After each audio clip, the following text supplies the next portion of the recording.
Ciao Milanisti and welcome back. And what better way to distract ourselves from the transfer market and all the rumours and all the speculation than talk about pre-season, because it is looming. It's coming around the corner. A couple of weeks away from now, we start training camp officially from the 4th of July, Monday 4th of July.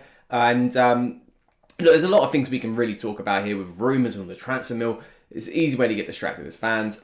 We've spoken of it so many times on the podcast. I've spoken it a little bit before a couple of weeks back. I don't want to keep getting into it and the names that we're linked to and the names that I want to see us sign, because we can be here all day. I counted around 20 to 30 names we've been linked with so far this summer window, and it just doesn't seem to be decreasing, and with no answers as well.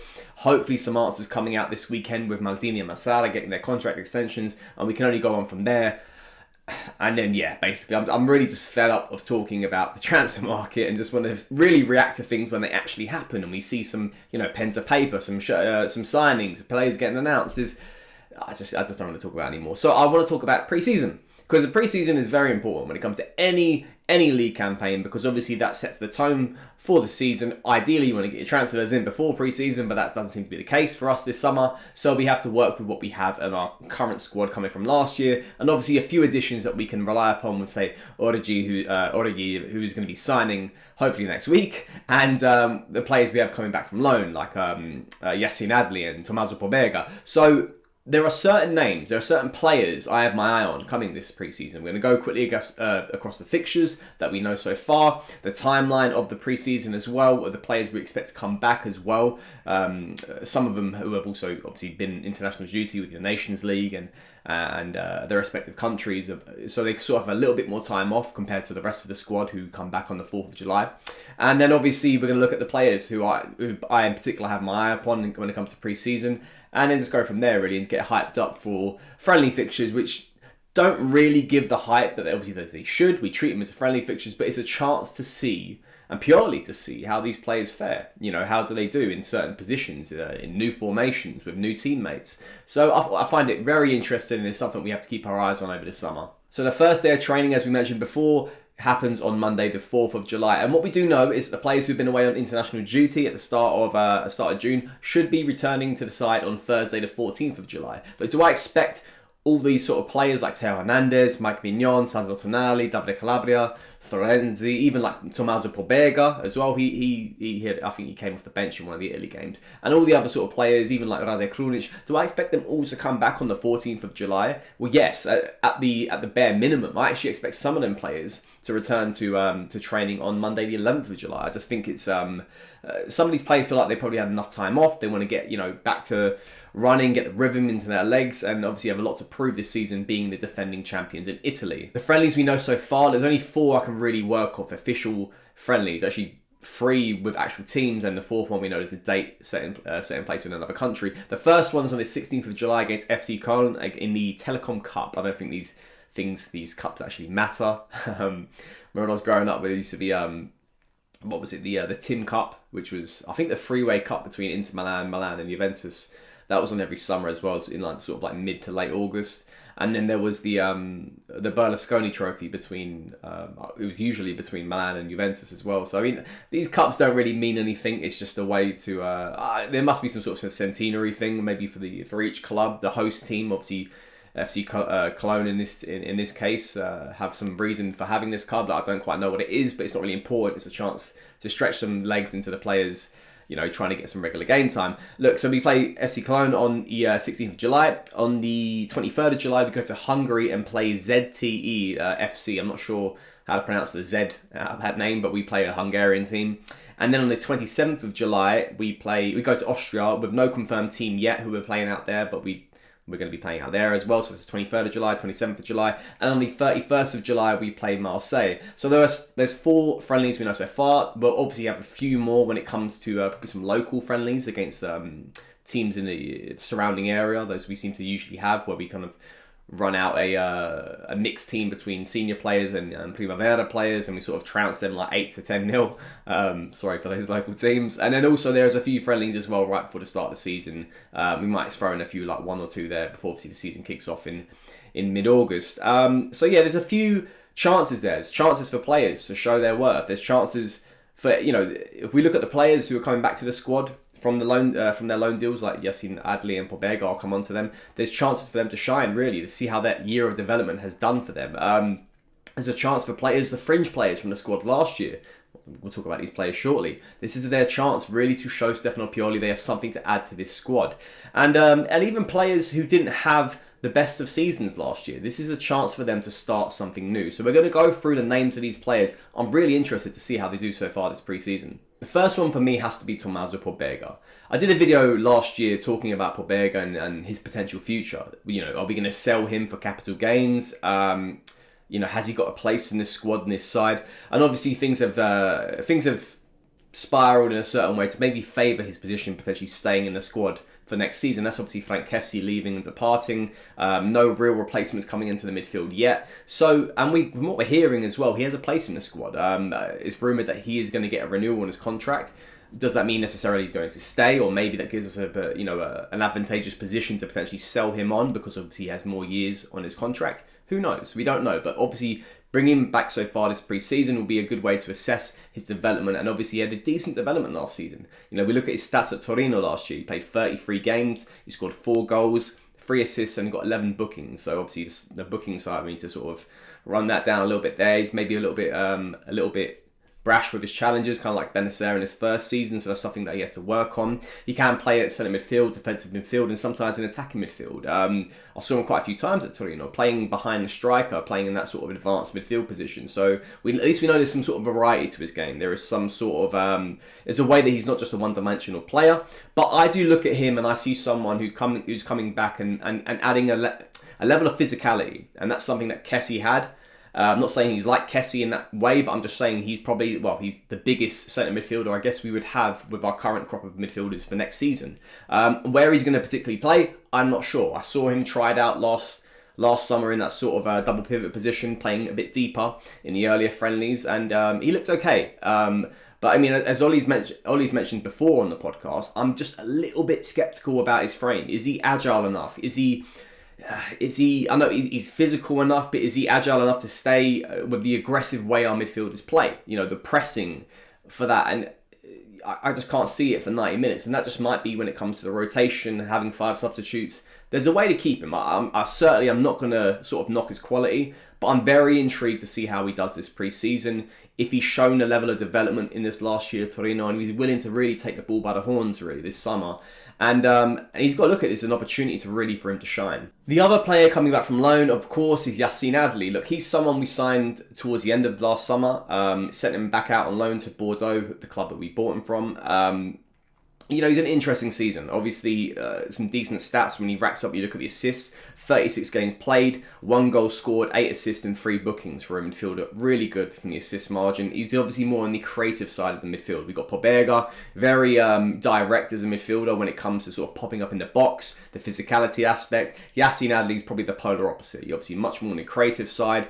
He does pop up in those similar attacking midfielder positions, but the assists, his passing range is much more higher than someone like Pobega is. But, when I look at him and I look at our current crop of midfielders, Benacer is very good with his passing ability, Tonali is very good with his passing ability, and Yacine Adli can sort of add that to the mould, add that to the crop of talent we have there, but he's obviously plays in more advanced positions. So it's interesting to see where he's going to play.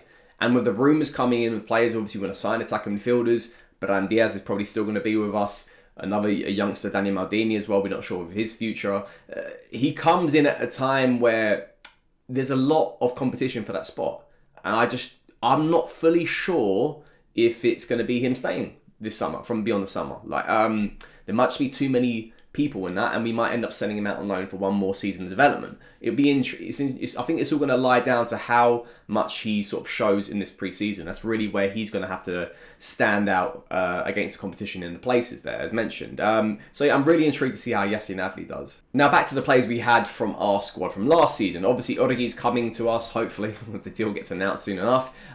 I'm intrigued to see how he does. Of course I am, but I know what quality awaits us. Kind of similar to when Giroud signed for us last season. I know I'm banking on there's going to be some good quality there. I'm more intrigued by the players who are either younger, have something to prove, not had the best season last year. And the first one I'm going to pick is Marko Lazetic. And look, Lazetic was obviously signed as the Pellegrini replacement, as the third a third choice striker, the youngster striker, something we can't really rely upon now, maybe in the future. And obviously he saw his opportunities quite sparse. And, I want to see him out on loan this summer. Don't get me wrong. Obviously, Colombo's linked with a loan deal to Lecce. So something similar for Lazetic. If it's a Serie B club, or ideally a Serie A club, or another league in the top divisions where he can really develop and get those opportunities on a regular basis, much more than what we can provide him. And if he can, in the meantime, get a few preseason friendly games for Milan before he gets that loan deal, then that's great. I really want to see him get that chance. He scored a goal in the under 21 game recently as well, for Serbia, I believe he plays for. Don't quote me on that, but yeah, I just feel like there's something there potentially with him, and we might be speaking about a striker with something a bit more to add in the years to come. But in the meantime, he certainly needs that development elsewhere. And a similar thing goes for Daniel Maldini as well. And of course, with his dad being who his dad is, it's a hard one to assess his future.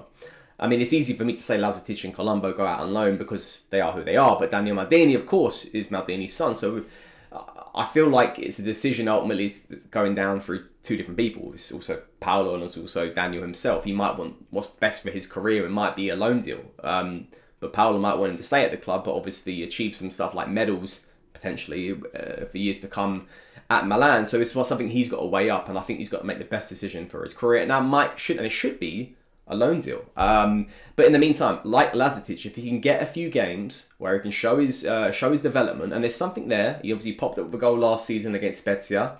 There's something there, and there's going to be some decent fixtures for him to sort of prove his worth and show that there's some sort of development in the space of the year that he's been at Milan. Next up, I've got Simon Kjaer. Obviously, massive injury he got last season. Huge injury. The ACL injuries, someone at his age, our age, I'll show you on that one. And we're all a bit sceptical. We're all a bit sceptical on how and what Simon Kjaer we're going to get back returning. And obviously, we don't want to heap the pressure on him. But with Romagnoli gone and no replacement yet signed, it does now linger on to the point of like how much responsibility you're going to lie on him. And I'm keen to see how he does. I hope he's not a shadow of his former self. Even if we can get him back to 80% of his former self, that's still good enough. But obviously we need that depth signing if we can get it. I have my faith and trust in Kalulu and Tomori, but there needs to be a bit more because obviously you never know with our injury record. And that's the relevant reason why I'm focusing on him, and I'm keen to see how he does. I've missed Kjaer. I've missed his passing range from the defensive capabilities that he gives us. Of course, he's not the fastest, and bringing him back into the side, you do lose a bit of that pace when you compare it to Tomori and Kalulu. But yeah, it's intriguing to see how he's going to come back from that injury, and just sort of go from there really. And another player as well, Brahim Diaz. Brahim Diaz, of course, we're not really happy with how he's developing so far, and obviously he just finished his second season at Milan, and we know certain players that develop and evolve in that third season. So this is a really huge season for him. And from what we know, Maldini is not going to cut the loan deal short. He's still got 1 more year left on the loan deal before considering that right to buy with Real Madrid. And rightfully so. As much as I've not really been impressed with Brahim Diaz and his consistency, if you've got another loan deal locked in, another year on a loan deal locked in, why not use it? It's different with Bakayoko. I just don't think we're ever going to activate that. It's pointless him staying. Brahim Diaz is still in the mix. He's still young. He still can potentially click. This is it. This is it for him. Third season, he needs to show a level of consistency, a level of development. And I hope he can sort of get back to what we saw at the start of that last season, where he sort of kicked into gear and got 4 goals and 4 assists in the opening 8 to 10 fixtures. So I'm really interested with Brahim Diaz. Of course, now there's going to hopefully be a bit more competition for a spot, so he's going to have to kick on. Adli's back. Hopefully get some signings in there as well. Daniel Maldini's going to try to sort of push him as well to his limits. Krunic, there's players there to hopefully to press him, but we need to obviously sign some higher quality players, like we've spoken before, Renato Sanchez, CDK, all these other linked players we've been linked to hopefully keep his position under threat. So really intrigued with Brahim Diaz. And the last two I'm going to talk about are players who may or may not be with us. We might decide to potentially sell them if we get a good offer for them this summer. The first one is Ante Rebic, one of my favourite players, even still to this day from Milan. I just consistently have loved what he brought, his aggression to the game.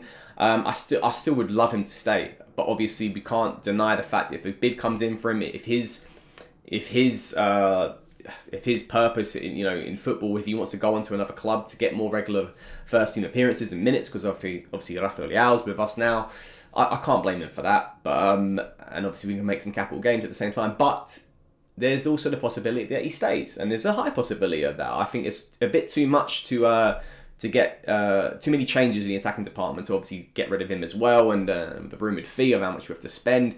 A lot of things have to happen, really. So I do expect him to stay next season, and I do want to see a good summer for him. I do want to see Rebic really click into that Rebic we know. Obviously, there's that second half of season Rebic, but we never saw that second half of season Rebic. Really good from the start, fantastic from the start. The goal against Juventus stands out. Goal against Liverpool at Anfield, really good start to the season. But then injuries started kicking in. But luckily we had the depth to deal with that. But there's something there with the player. We all know that there is a bit of quality. Obviously, it's a bit inconsistent, but even if you can give us that quality to get us, 8 to 10 goals in a season, that's something extra that we just need. So hopefully see some, Rebic really working on his fitness to stay fit. Know that he's not having to be overly relied on throughout the course of the season, so he doesn't have to hit it gun ho, but just get that determination back, get that sort of aspect to his game back, and hopefully the Ante Rebic we know and love. And the last player is Alexis Saelemaekers. It has to be him. We talk about players on their third seasons. Alexis, I think he's beyond his third season. I don't know. Can't really work it out now. He came in, when was it? In 2020. Yeah, maybe his first season near enough. Look, Saelemaekers' frustration. If there's one thing we can say is just get some goals on the board. He needs to work on his conversion. He needs to work on his end product. Of course he does. He's obviously young, but we can't keep saying that forever. This is it. This is make or break. We put the pressure on Brahim Diaz. I put the pressure on Saelemaekers. If none of us, Maldini doesn't see that development, he might not even be here next season, depending on if offers come in, if the rumours are true. But if he does stay, he's going to need a good pre-season, and hopefully we see some development. We need to get more out of this player when it comes to the end product, when it comes to the stats on the board, because that's where obviously we're suffering. And it's a major season for him. It's make or break for a few of these players I've just mentioned here. Saelemaekers, Diaz, even Rebic as well if they stay. It's an intriguing mix there.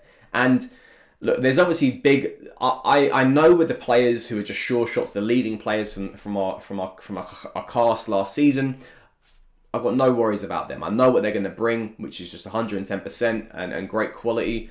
I'm just really intrigued with these other players who have something to prove, development stages of their career, and obviously coming back from their respective loan deals. And then as well, when it comes to new signings, if we started to make some, then obviously them, I'm intrigued to see how they do. But I'm really keen to see how pre-season kicks on. Really excited. I just sort of miss seeing the boys on the pitch. I think we all kind of do. It's quite frustrating times right now for Milan, being Milan fans, because obviously there's nothing really to sort of to claw onto. But just enjoy the summer. Obviously enjoy being the Scudetto winners, the Italian champions, Campioni d'Italia.